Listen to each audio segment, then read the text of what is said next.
Hello everyone, कैसे हैं आप सब। आई होप आप सब अच्छे होंगे। तो इस लेक्चर में हम पॉइजन रेशियो के बारे में पढ़ने वाले हैं। ये एक अच्छा टॉपिक है जिसके ऊपर जनरली क्वेश्चंस बन जाते हैं आपके एग्जामिनेशन में। तो चलिए शुरू करते हैं। तो मैं ये कह रहा हूं कि मान लीजिए मेरे पास ये एक बॉडी है। एक काम करता हूं, इसको रेड पेन से दिखा देता हूं ताकि इसको क्लियरली ये विजिबल हो जाए। मान लीजिए मेरे पास ये एक बॉडी है।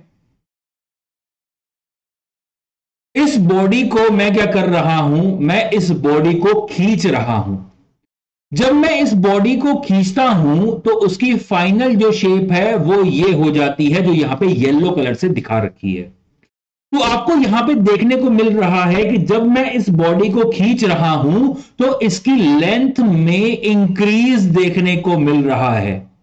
तो लोड जो है वो आपका लॉन्गिट्यूडनल एक्सिस के अलोंग है और उसी एक्सिस के अलोंग आपकी यहां पे लेंथ इंक्रीज देखने को मिल रही है।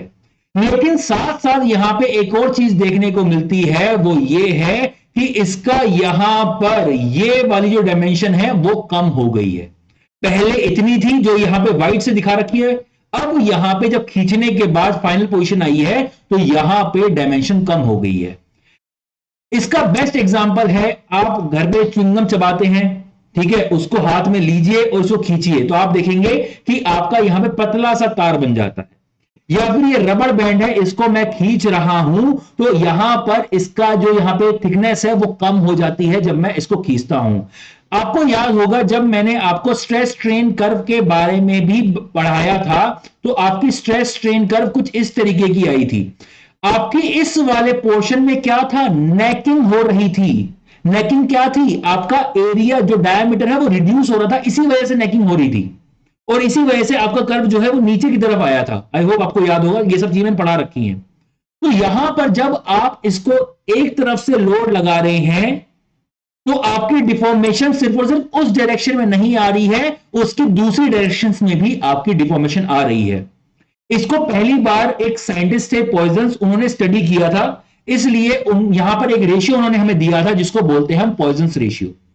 पॉइजन्स रेशियो क्या होता है कि अगर मैं एक लोड लगा रहा हूं किसी सर्टेन डायरेक्शन में, उसकी वजह से दूसरी डायरेक्शन में कितना डिफॉर्मेशन आएगा, यह चीज बताने के लिए उसने पॉइजन रेशियो हमें यहां पे डिफाइन किया था।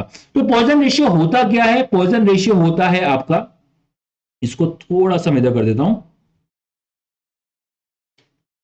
पॉइजन रेशियो होता है आपका माइनस लेटरल स्ट्रेन,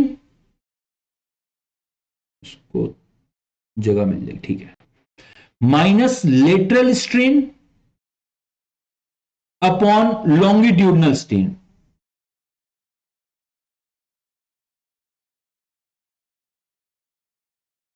तो अगर यहां पर जैसे कि मैंने आपको बताया, इसको छोटा कर, हाँ, जैसे कि मैंने अभी आपको बताया कि यहां पर जो लोड लग रहा है वो आपका एक्स एक्सिस के अलोंग लग रहा है। जो लोड लग रहा है वो आपका एक्स एक्सिस के अलोंग लग रहा है, तो आपको यहां पे डिफॉर्मेशन भी एक्स एक्सिस के अलोंग देखने को मिल रही है। तो अगर आपको एक्स एक्सिस के अलोंग जो डिफॉर्मेशन है अगर वो पता है, जिसको मैं आपको लॉन्गिट्यूडनल स्ट्रेन बोल रहा हूं, तो क्या आप इसकी मदद से लेटरल स्ट्रेन निकाल सकते हैं, या फिर ये बोलूं कि आप ये वाला जो यहां पे डिफॉर्मेशन आया वो निकाल सकते हैं? हाँ, निकाल सकते हैं। क्लियर है। तो इसलिए यहां पर आपका पॉइजन रेशियो बहुत ही ज्यादा इंपॉर्टेंट हो जाता है हमारे लिए। पॉइजन रेशियो हमें क्या बताता है, पॉइजन रेशियो हमें बताता है कि हमारा मटेरियल किस तरीके से डिफॉर्म होगा जब उस पर लोड आएगा। याद रखना, याद क्या रखना, आपको यह बात पता ही होगी कि आपकी जो वाइन की बोतल होती है उसके ऊपर उसको जो बंद रखते हैं वो यूज करते हैं हम कॉर्क। इसके लिए कॉर्क यूज होता है। कॉर्क आपका क्या है, एक टाइप की वुड है, उसको हम यूज करते हैं, इसके अंदर फंसा के रखते हैं। या शैंपेन की बोतल में जो ऐसे करके उड़ाते हैं वो कॉर्क ही होता है। तो हम कॉर्क ही क्यों यूज करते हैं, कोई और चीज क्यों यूज नहीं करते इसको बंद करने के लिए? इसका रीजन भी है पॉइजन रेशियो। कॉर्क का जो पॉइजन रेशियो होता है वो आपका 0 के अप्रोक्सीमेटली होता है, ठीक है। अगर आपका पॉइजन रेशियो जो है वो आपका 0 है तो इसका फॉर्मूला क्या है, lateral strain upon longitudinal strain.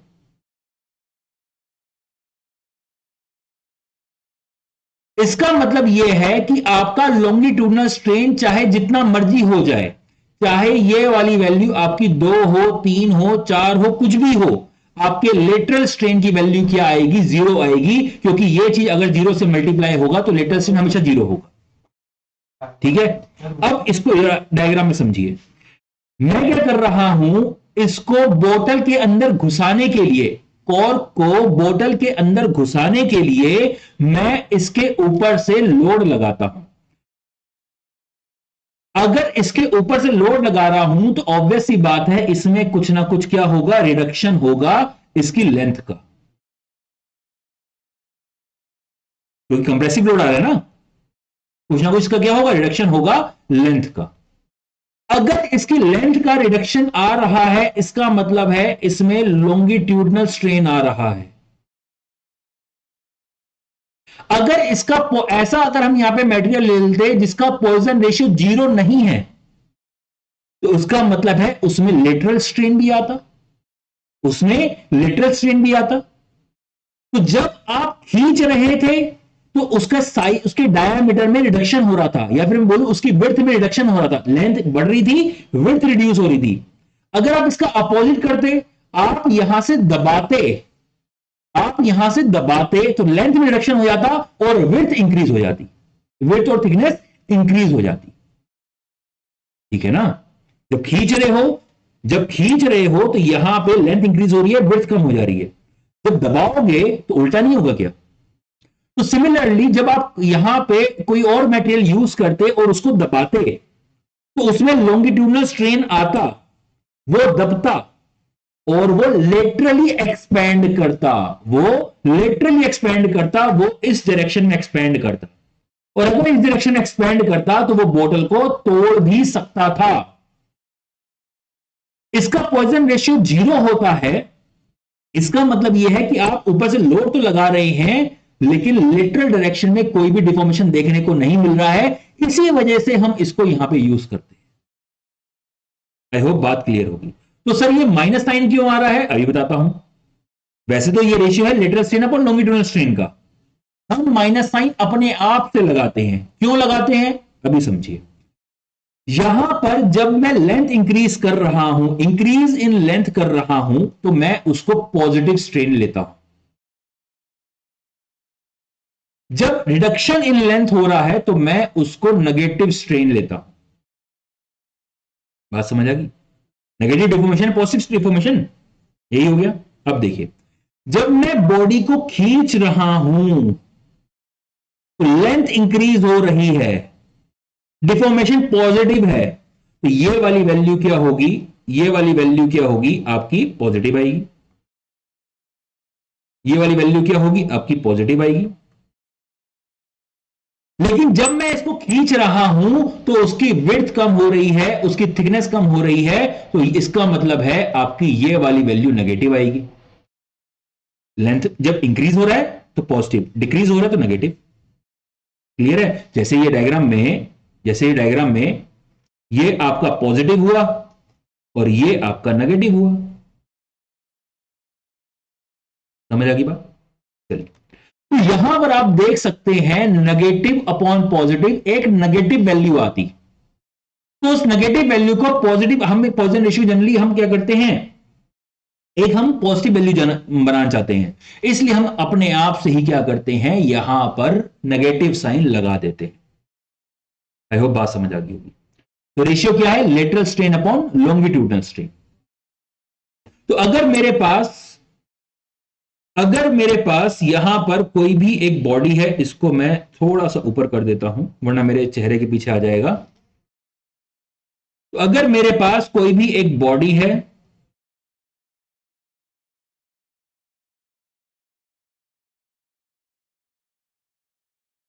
ये एक्स डायरेक्शन है, यहां पर मैं लोड लगा रहा हूं ऐसे, तो आपका जो लॉन्गिट्यूडनल स्ट्रेन है, या फिर मैं बोलूं एक्स डायरेक्शन का स्ट्रेन है, उसको मैं एप्सिलॉन एक्स लिख सकता हूं। लोड लगा रहे हैं एक्स डायरेक्शन में, तो आपका लेटरल स्ट्रेन जो आएगा दोनों डायरेक्शन में आएगा, एप्सिलॉन वाई भी आएगा और एप्सिलॉन जेड भी आएगा। इसकी यहां पे थिकनेस भी कम होगी, इसकी यहां पे विड्थ भी कम होगी। तो आपका यहां पे पॉइजन रेशियो जो होगा, it will be equal to minus of epsilon Y by epsilon X is equal to minus of epsilon Z upon epsilon X. Lateral मतलब 90 डिग्री पे आप लोड ऐसे लगा रहे हैं, तो 90 डिग्री पे आपका क्या फर्क आ रहा है? तो आपका 90 डिग्री ऐसे भी हो सकता है, ऐसे भी हो सकता है। समझ आ गया? 90 डिग्री ऐसे भी हो सकता है, अगर लोड ऐसे लगा रहे हैं, इसका 90 डिग्री ऐसे भी हो सकता है और ऐसे भी तो हो सकता है। तो ये आपका पॉइजन रेशियो बनकर निकल के आ जाता है। क्लियर है? आई होप ये सब बात आपको समझ आ गई होगी, इसमें कोई भी दिक्कत नहीं होगी। अब थ्योरेटिकल लैंग्वेज जाते हैं, वो तो आप पढ़ ही लेंगे, लेकिन समझ में आना चाहिए कॉर्क आप क्यों यूज करते हैं, पॉइजन रेशियो होता क्या है, क्यों डिफाइन किया गया। चलिए, अब तो बिल्कुल बेसिक है, इतनी बात अगर आपको समझ आ गई है तो अब तो बिल्कुल ही बेसिक है। चलिए पढ़ते हैं। For homogeneous and isotropic material, तो थोड़ा छोटा ऐसे लेते, for homogeneous and isotropic material elongation slash contraction produced in any axial by any axial force in the direction of force is accompanied by contraction elongation in all transverse direction and all such contractions elongations are same। यही तो बताया मैंने, जब मैं x direction में load लगा रहा हूं तो y और z डायरेक्शन में आपकी डिफॉर्मेशंस आएंगी और वो डिफॉर्मेशंस इक्वल होंगी, तभी तो ये यहां पे इक्वल साइन लगाया मैंने, तभी तो इक्वल साइन लगाया मैंने। ये देखो यहां पर,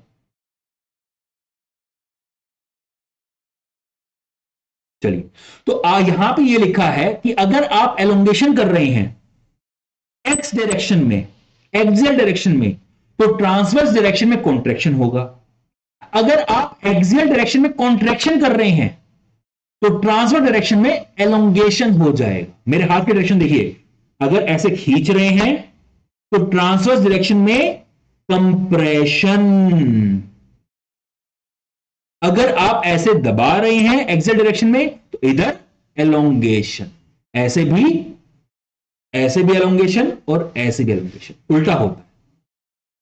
चलिए ये चीज तो आपको समझ आ गई है, और epsilon Y is equal to epsilon Z ये हमने यहां पर लिख दिया है।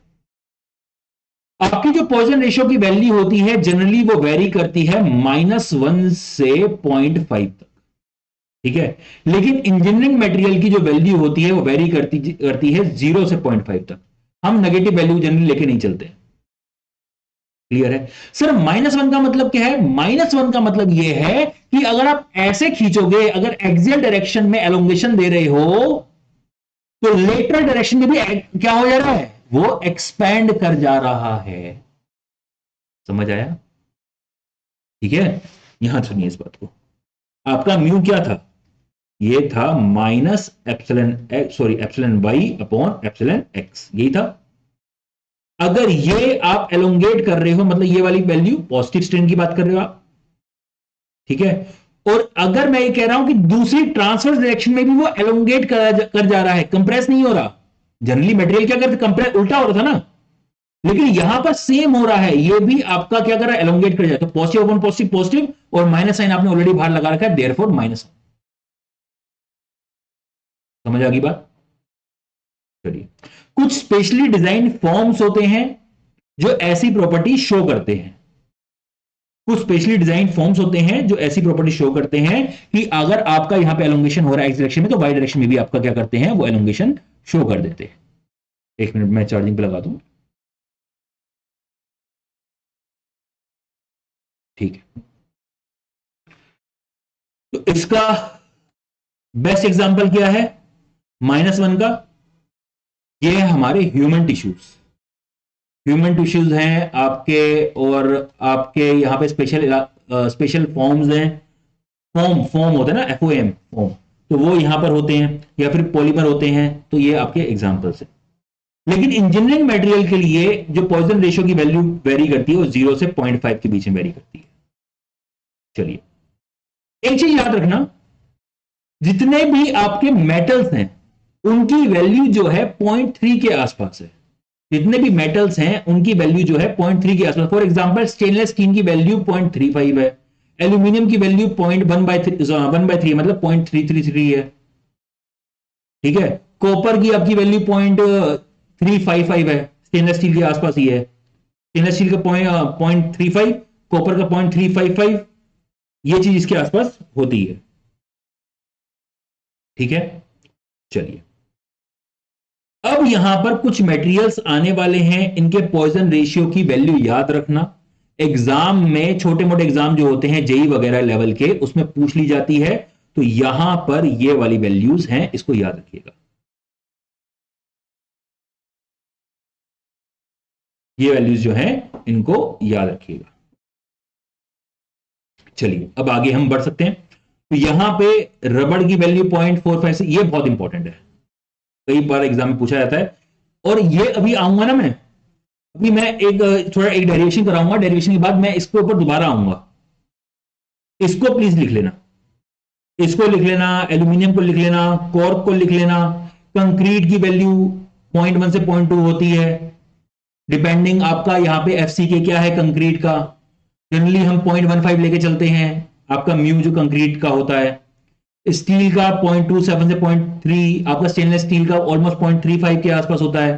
तो ये सारी वैल्यूज जो है आपके दिमाग में हमेशा होनी चाहिए। तो अभी जो मैंने आपको बताया कि इंजीनियरिंग मटेरियल के लिए पॉइजन रेशियो की वैल्यू कहां से कहां वेरी करती है, 0 to 0.5 होती है। जनरली वैल्यू कितनी होती है, -1 से 0.5 के आसपास होती है। ठीक है, अब देखिए बहुत इंपॉर्टेंट चीज आने वाली है। चलो एक पॉइंट और, इसमें एक पॉइंट और लिखा हुआ है, volume of rod does not remain, एक minute, does not remain unchanged as a result of combined effect of elongation and transverse contraction. Polymer form expand laterally when stressed. यही बताया मैंने, तभी -1 वैल्यू आई। पॉलीमर फॉर्म हो गया, human tissues हो गया। तो ये सब बातें यहां पे लिखी हुई हैं। अब आते हैं हमारे यहां पे मल्टी एक्सियल लोडिंग। ये बहुत ज्यादा इंपॉर्टेंट है, जरा इसको ढंग से पढ़ लेना। मैं इसको साइड में कर दे रहा हूं, मेरे को सिर्फ और सिर्फ ये डायग्राम चाहिए। कहां गया,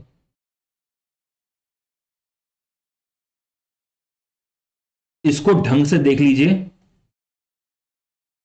तो मेरे पास यहां पर एक बॉडी है जिसकी तीनों एक्सिस पे यहां पर आपका लोड लगा हुआ है। लोड लगा हुआ तो इसको स्ट्रेस के फॉर्म में दिखा दिया है, सिग्मा एक्स, सिग्मा वाई और सिग्मा जेड, तीनों डायरेक्शन में लगा हुआ है।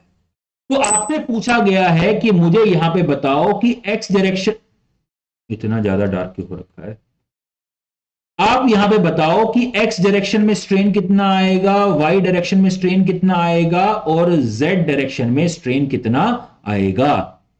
तो एक काम करते हैं, यहां पर प्रिंसिपल ऑफ सुपरपोजिशन यूज करते हैं। पहले सिग्मा एक्स की वजह से इफेक्ट देख लेते हैं, फिर सिग्मा वाई की वजह से इफेक्ट देख लेंगे, फिर सिग्मा जेड की वजह से इफेक्ट देख लेंगे, और तीनों को यहां पे हम कंबाइन कर देंगे तो आपके पास आंसर आ जाएगा।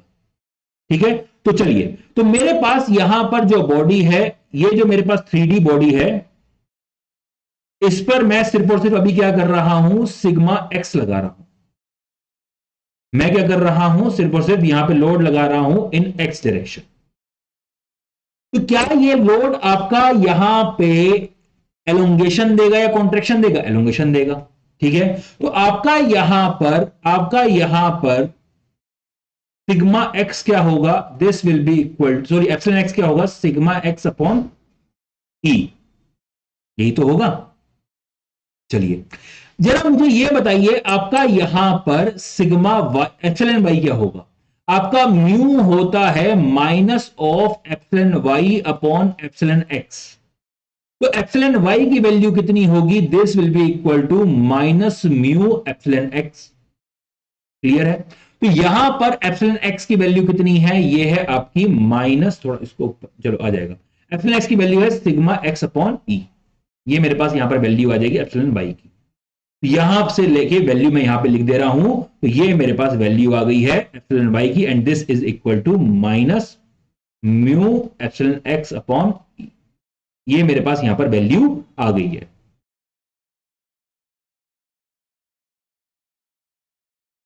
ठीक है, चलिए सिमिलरली आपका जेड डायरेक्शन की अगर बात करो तो यहां पे क्या हो जाएगा, वाई की जगह यहां पे आपका आ जाएगा जेड, वाई की जगह जेड आ जाएगा। सेम कहानी यहां पर रिपीट होगी और ये एप्सिलॉन जेड कितना हो जाएगा, minus mu sigma x upon e मेरे पास यहां पर आ जाएगा। चलिए अब क्या कीजिए, अब यहां पर सिग्मा एक्स को हटा दीजिए, सिग्मा एक्स की वजह से हमने इफेक्ट देख लिया। अब यहां पे सिग्मा एक्स को हटा दीजिए और यहां पर अब क्या कीजिए, यहां पर आप यहां पर सिग्मा वाई लगा दीजिए। लो ये मैंने सिग्मा वाई लगा दिया। अब जब सिग्मा वाई मैंने ऐसे लगाया है तो एप्सिलॉन वाई कितना हो जाएगा, एप्सिलॉन वाई हो जाएगा सिग्मा वाई बाय ई। अब यहां पे म्यू मत लगा देना मेरे भाई, म्यू इसलिए आ रहा था क्योंकि लोड एक्स डायरेक्शन में था, अब तो लोड आपका वाई डायरेक्शन में है तो उसी डायरेक्शन का तो यहां पे सिग्मा एप्सिलॉन एप्सिलॉन वाई आ जाएगा, तो यहां पे म्यू मत लगाना। क्लियर है, चलिए यहां पर एप्सिलॉन एक्स कितना हो जाएगा, ये हो जाएगा minus mu sigma y upon e और एप्सिलॉन जेड क्या हो जाएगा, minus mu sigma y upon ई।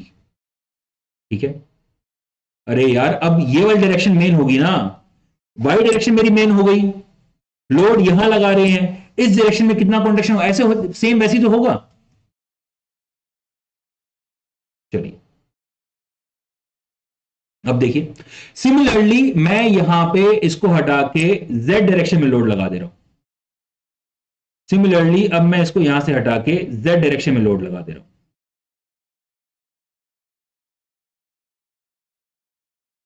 Sigma Z.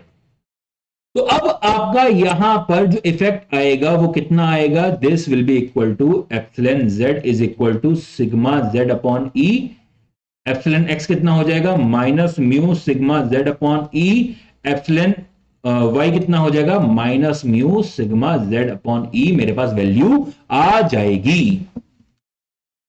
क्लियर होगी बात, अब तीनों कंबाइन कर लो तो सिग्मा एक्स क्या हो जाएगा, this plus this plus this, sigma Y क्या हो जाएगा, this plus this plus this. तो अगर मैं यहां पे तीनों को कंबाइन कर दे रहा हूं, तीनों को अगर मैं कंबाइन कर दे रहा हूं, इसको थोड़ा छोटा कर देता हूं, चलो यहीं पे लिख देता हूं, एप्सिलॉन एक्स की ब्लू से लिख दूं, तब रेड रेड आपको ढंग से दिखेगा नहीं, ब्लू से लिख देते हैं। लो एप्सिलॉन एक्स क्या हो जाएगा, sigma x upon e minus mu sigma y upon e minus mu sigma z upon e. ठीक है, यहां पर याद रखना, यहां पे याद रखना जब भी आप क्वेश्चन सोल्व करो, जब भी आप क्वेश्चन सोल्व करो यहां पर जो वैल्यू रखोगे वो साइन के साथ रखोगे। अगर आप कंप्रेसिव लोड लगा रहे हो तो माइनस में वैल्यू रखना, अगर एलोंगेटेड लोड लगा रहे हो, लोड जो है एलोंगेशन लगा रहा है, टेंसाइल लोड लगा रहे हो, तो यहां पे वैल्यू पॉजिटिव में आएगी न्यूमेरिकल्स में, ये चीज याद रखना, लिख लो नोटबुक में। आप गलती करते हो क्योंकि अभी जो मैंने ये डिराइव किया है ये आपका यहां पे टेंसाइल लोड की वजह से लगाया है, टेंसाइल स्ट्रेस की वजह से दिखाया है, लेकिन उल्टा भी तो हो सकता है, ऐसा भी तो हो सकता है कि आपका यहां पे इस तरीके सिग्मा एक्स लगा हुआ हो, यहां पे सिग्मा वाई ऐसे लगा हुआ हो और सिग्मा जेड तो दिखाई रखा है, ऐसा भी तो हो सकता है। तो वैल्यू जो रखी जाएगी स्ट्रेस की वो साइन के साथ रखी जाएगी, positive for your elongation, sorry positive for your tensile stresses and negative for your compressive stresses.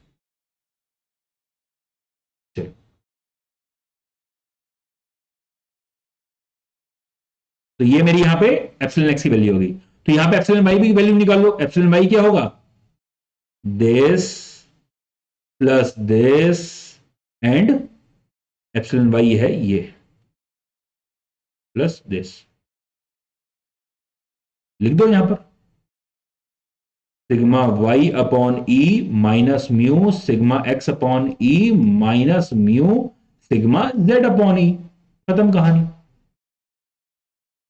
चलिए आई होप ये सब आपको बात समझ आ गई होगी। सिमिलरली सिग्मा जेड भी आप यहां पे निकाल सकते हैं, तो सिग्मा जेड की वैल्यू क्या हो जाएगी, सॉरी एप्सिलॉन जेड की, सिग्मा नहीं एप्सिलॉन जेड की, sigma z upon e minus mu sigma x upon e minus mu sigma y upon e, मेरे पास यहां पर वैल्यू हो जाएगी। यही चीज यहां पे लिखी हुई है जो आपको यहां पर परेशान करती है। ठीक है, यही चीज यहां पे लिखी हुई है जो आपको कभी समझ नहीं आता। अब दिक्कत नहीं होगी आपको, अब हमेशा याद रहेगा। ठीक है, नेक्स्ट आगे बढ़ते हैं।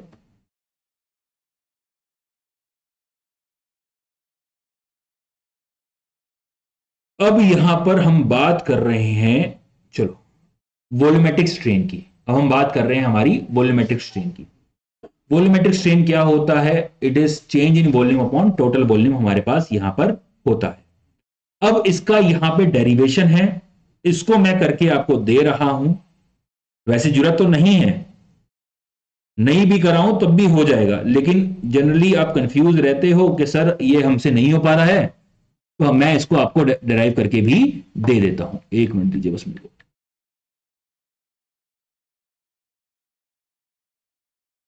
उससे पहले एक चीज और बतानी थी डेरिवेशन से। ये हो गया, ये हो गया, ये हो गया। चलो इसको डिराइव कर देते हैं, उसके बाद यहां पे। ठीक है, क्योंकि इसी में जो मैंने वैल्यू बताई थी ना आपकी रबड़ की 0.5, वो यहां पे काम आएगी इस जगह पे, इस वाले फॉर्मूले में। जो मैंने कहा था इसको याद रखना, इसको बाद में बताऊंगा। चलिए, अब मैं इसको डिराइव करके दे रहा हूं।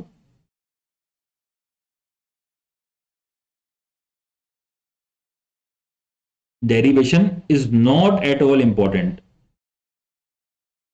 लेकिन फिर भी करा दे रहा हूं। तो मेरे पास यहां पर बॉडी थी, इसमें मैंने यहां पे आपका क्या कहा था, इस तरीके से लोड लगा रखा है। तो इस बॉडी की वॉल्यूम क्या होगी? This will be equal to length into width into height. अगर मैं पूछूं इसकी चेंज इन वॉल्यूम कितनी होगी, वो होगी आपकी वी डैश। फाइनल वॉल्यूम जो होगी वो होगी L plus delta L into B plus delta B plus H plus delta H. ये मेरे पास यहां पर वैल्यू हो जाएगी। ठीक है, अगर मैं यहां से एल कॉमन ले लूं, यहां से बी कॉमन ले लूं और यहां से एच कॉमन ले लूं, तो मेरे पास यहां पर वैल्यू आ जाएगी l B h 1 plus delta l upon l 1 plus delta ये b by b into 1 plus delta h upon h. तो ये क्या हुआ? This is your strain in x direction, this is your strain in y direction, this is your strain in z direction। ठीक है, तो यहां पर आपका जो वैल्यू आ जाएगी v डैश की, this will be equal to L B H आपका v होता है, this will be equal to v into 1 plus epsilon x 1 plus epsilon y 1 plus epsilon Z. ये मेरे पास यहां पर वैल्यू आ जाएगी। जब मैं इसको अंदर मल्टीप्लाई करता हूं, आपस में मल्टीप्लाई करता हूं, तो यहां पर आपके पास वैल्यू आती है, एक मिनट, एक काम कीजिए, ये आपकी इक्वेशन बन गई है 1, ये इक्वेशन है 2, डिवाइड 1 बाय 2। आप क्या करो, आपको फर्स्ट वाली इक्वेशन को सेकंड से डिवाइड करोगे तो v डैश अपॉन v आपके पास कितना आ जाएगा? This will be equal to 1 plus epsilon x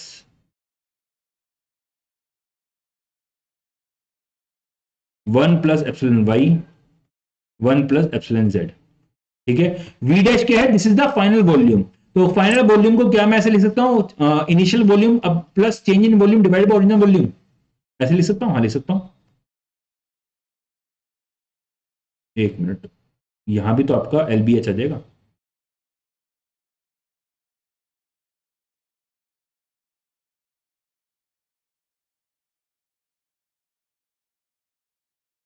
volume से डिवाइड किया तो ये से कैंसिल हो जाएगा और यहां पे आ जाएगा आपके पास 1 plus epsilon X 1 plus epsilon Y 1 plus epsilon Z. अब मैं यहां पर इसको अलग अलग कर दे रहा हूं, तो यहां आ जाएगा 1 plus delta V upon V. Delta V upon V is your volumetric strain, जिसको मैं एप्सिलॉन वी लिख दे रहा हूं। और जब मैं इसको यहां पे अंदर मल्टीप्लाई करूंगा, यहां पे आपका आ जाएगा 1 plus epsilon x plus epsilon Y plus epsilon Z plus epsilon x epsilon Y plus epsilon x epsilon Z plus epsilon Y epsilon Z plus epsilon x epsilon Y epsilon Z. तो यहां पे जो strain होता है वो बहुत कम होता है। तो जैसे कि मैंने आपको पिछले वाले लेक्चर में बताया था, 0.01 का स्क्वायर करूंगा तो 0.0001 हो जाएगा और छोटी वैल्यू हो जाएगी। तो दो छोटी चीज को मल्टीप्लाई करूंगा तब भी तो छोटी हो जाएगी ना। और तो this value will almost will equal to zero. तो ये वाली वैल्यू जीरो हो जाएगी, ये वाली वैल्यू जीरो हो जाएगी, ये जीरो हो जाएगी, ये जीरो हो जाएगी। एंड यहां पर आपके पास क्या आंसर आएगा, 1 plus epsilon V is equal to 1 plus epsilon x plus epsilon Y plus epsilon, एक मिनट, प्लस एप्सिलॉन जेड। तो 1 से 1 कैंसिल हो जाएगा। एप्सिलॉन वी की वैल्यू कितनी आ जाएगी, epsilon x plus epsilon Y plus epsilon Z. ये मेरे पास यहां पर वैल्यू आ जाएगी। अब यहां पे एप्सिलॉन एक्स एप्सिलॉन वाई और एप्सिलॉन जेड कितना है, यहां पर इसकी वैल्यू आपको ऑलरेडी पता है। ये होगी sigma x upon e minus mu sigma y upon e minus mu sigma z upon e. Epsilon y क्या होगा, same sigma y upon e minus mu sigma x upon e minus mu sigma z upon e plus sigma z upon e minus mu sigma x upon e minus mu sigma y by e. ये मेरे पास यहां पर value हो जाएगी। तो यहां पर जब मैं इसको सॉल्व करता हूं तो यहां पर मेरे पास आंसर क्या आता है, यहां पर एप्सिलॉन वी की वैल्यू मेरे पास आती है sigma x plus sigma Y plus sigma Z by E into 1 minus 2 mu. ये मेरे पास यहां पे डराइव होके फॉर्मूला आ जाता है। This is the volumetric strain, this is the volumetric strain. अब यहां पर देखो बहुत ज्यादा ध्यान से, ये तो मैंने ड्राइव कर दिया। अब यहां पे देखिए, ये मेरे पास यहां पे फॉर्मूला है, ये मेरे पास यहां पर फॉर्मूला है। आपका एप्सिलॉन वी कब जीरो होगा, आपका एप्सिलॉन वी मैं कह रहा हूं जीरो है, इसका मतलब है या तो sigma x plus sigma Y plus sigma z zero हो जाए, तब भी एप्सिलॉन वी जीरो हो जाएगा। या फिर आपका आपका यहां पे ये वाली वैल्यू जो है वो आपकी जीरो हो जाए। अगर ये वाली वैल्यू जीरो हो रही है, मैं कह रहा हूं 1 minus 2 mu equal to zero हो रहा है, तो यहां से म्यू की वैल्यू कितनी आ रही है, 0.5। तो आपका जो परफेक्टली इलास्टिक मटेरियल होता है, या फिर मैं बोलूं जो रबड़ होता है, मैंने बोला था उसका पॉइजन रेशियो याद रखना 0.45 से 0.5। तो जिन भी मटेरियल का पॉइजन रेशियो 0.5 होता है उसमें वॉल्यूमेट्रिक स्ट्रेन कितना आता है, जीरो। याद रखना इस बात। फॉर म्यू इक्वल टू 0.5 आपका ईबी कितना है, zero for perfectly elastic material. I hope ये चीज आपको याद रहेगी। तो ये चीज मैंने यहां पर कवर कर दी है।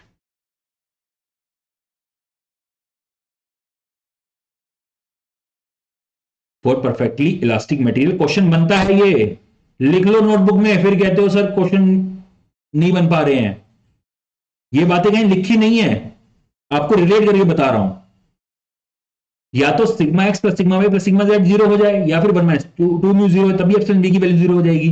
तो यहां पर आपका इस तरीके से क्वेश्चन बन जाएंगे। तो कृपया करके इन सब चीजों को दिमाग में बिठा लीजिए। चलिए, तो ये चीज तो यहां पर होगी। चलिए और करते हैं, जो चीजें यहां इसमें नहीं है बुक में, और भी वो बता देता हूं, एक्सप्रेशन बता देता हूं, ठीक है।